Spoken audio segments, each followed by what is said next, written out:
kutatokea duniani. Kabla Yesu hajaja kutatokea wafalme wanne.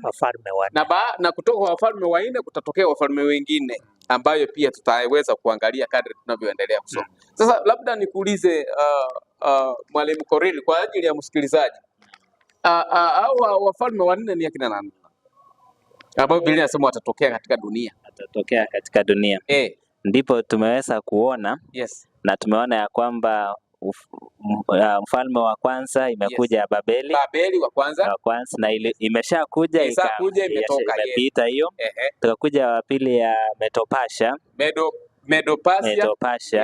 imekuja Wajemi ilikuja na ilipita.